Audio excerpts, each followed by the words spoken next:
గడిచిన 5 ఏళ్లలో నియోజకవర్గ ప్రజలకు అనేక పథకాలను అందజేస్తామని వైవి సుబ్బారెడ్డి అన్నారు. పేదలకు సొంత ఇళ్లతో పాటు మహిళలకు చేయూతను అందించామని తెలిపారు. వైఎస్ఆర్ కాంగ్రెస్ పార్టీ అభ్యర్థిగా నామినేషన్ దాఖలు చేశారు. తప్పకుండా అవంతి శ్రీనివాసరావు భీమిలి నియోజకవర్గం నుంచి అత్యధిక మెజారిటీతో అసెంబ్లీకి నెగ్గుతారు. అదేవిధంగా విశాఖ పార్లమెంట్ కి అభ్యర్థిగా నిలబడ్డ బొత్స ఝాన్సీ గారు కూడా అత్యధిక మెజార్టీతో గెలుస్తారని చెప్పి ఈ సందర్భంగా తెలియజేస్తున్నాం. ఎందుకంటే గత 58 నెలల నుంచి ఏ విధంగా అయితే మా గౌరవ ముఖ్యమంత్రి జగన్మోహన్ రెడ్డి గారు అభివృద్ధి కార్యక్రమాలు, సంక్షేమ కార్యక్రమాలు చేస్తున్నారు. మరీ ముఖ్యంగా విశాఖను పరిపాలనా రాజధాని చేస్తామని చెప్పి ప్రజలకి హామీ ఇవ్వటం జరిగింది. ఎలక్షన్ తర్వాత తప్పకుండా 175 నియోజకవర్గాల్లో వైఎస్ఆర్ కాంగ్రెస్ పార్టీ అభ్యర్థులు అత్యధిక నియోజకవర్గాల్లో గెలిచే అవకాశాలు ఉన్నాయి కాబట్టి మా ప్రభుత్వమే వస్తుంది.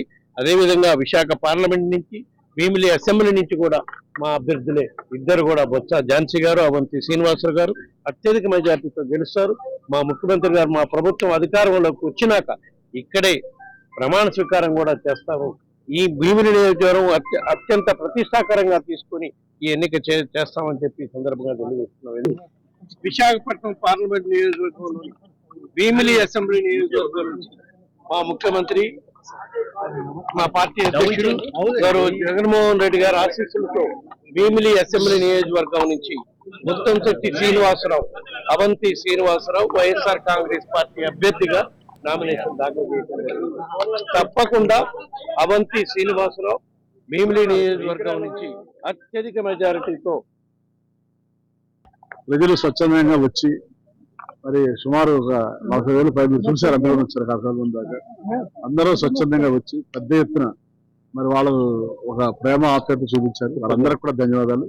ఈ కార్యక్రమాన్ని విజయవంతం చేసినటువంటి మా కార్యకర్తలు, నాయకులు, సర్పంచులు, ఎంపీటీసీలు, ఎంపీపీలు, జెడ్పీటీసీలు, వార్డు ప్రెసిడెంట్స్, కార్పొరేటర్లు అందరికీ పేరు పేరున కూడా హృదయపూర్వక నమస్కారాలు, ధన్యవాదాలు. మరి 2 సార్లు నాకు భీమిలి నియోజకవర్గ అవకాశం ఇచ్చారు, ఆశీర్వదించారు. సో 2 సార్లు కూడా ఎలాంటి అవినీతికి తావు లేకుండా, ఎలాంటి వివాదాలకు తావు లేకుండా, ఎవరిని ఇబ్బంది పెట్టకుండా, అపోజిషన్ పార్టీ వాళ్ళని కూడా ఎవరిని ఇబ్బంది పెట్టకుండా అందరినీ మరి నేను బాగానే చూస్తున్నాను. అందరితో కూడా బాగానే ఉన్నాను. మరి ఇవన్నీ ముఖ్యంగా గౌరవ ముఖ్యమంత్రి జగన్మోహన్ రెడ్డి గారు ఆయన పేదరికం మీద ఎలాంటి యుద్ధం చేస్తున్నారని చూస్తున్నాం. పేదరిక నిర్మూలన చేయాలని మరి ఆయన ఆశయాలకు అనుగుణంగా ఈ 5 సంవత్సరాలు పనిచేశారు. కాబట్టి మళ్ళీ ఆయన నమ్మి గౌరవించి మళ్ళీ 3వసారి కూడా భీమిలి నుంచి అసెంబ్లీ పోటీ చేయడానికి అవకాశం ఇచ్చారు. ముందుగా జగన్మోహన్ రెడ్డి గారికి ధన్యవాదాలు, ప్రకాష్ సుబ్బారెడ్డి గారికి కూడా ధన్యవాదాలు. మరి తప్పనిసరిగా వారి నమ్మకాన్ని నిలబెట్టుకునే విధంగా మళ్ళీ భీమిలిలో 3వసారి వైఎస్ఆర్సీపీ జెండా ఎగరవేసి తప్పనిసరిగా భీమిలి నియోజకవర్గాన్ని వారికి బహుమతి చేస్తున్నారు. ఎందుకంటే ఇది అత్యంత కీలకమైన నియోజకవర్గం. రేపు ఇక్కడ భీమిలిలో వైఎస్ఆర్సీపీ జెండా ఎగిరితే మళ్ళీ ముఖ్యమంత్రిగా జగన్మోహన్ రెడ్డి గారు వస్తే తప్పనిసరిగా వస్తారు. మరి ఆయన వచ్చిన తర్వాత ఇక్కడి నుంచి ప్రమాణ స్వీకారం చేస్తారు, ఇక్కడే పరిపాలన రాజ్యం చేస్తారు.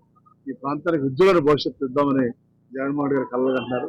కాబట్టి ఈ ప్రాంతంలో మరి తిండి తిని, నీరు పీల్చి, నీరు తాగి, గాలి పీల్చే వ్యక్తులు మనందరం కూడా ఈ ప్రాంత అభివృద్ధి కోసం జగన్మోహన్ రెడ్డి గారు కంటున్న కళలను సాకారం చేసే విధంగా ఆయన నాయకత్వాన్ని బలపరచాల్సిన అవసరం మనందరం తెలియజేస్తారు.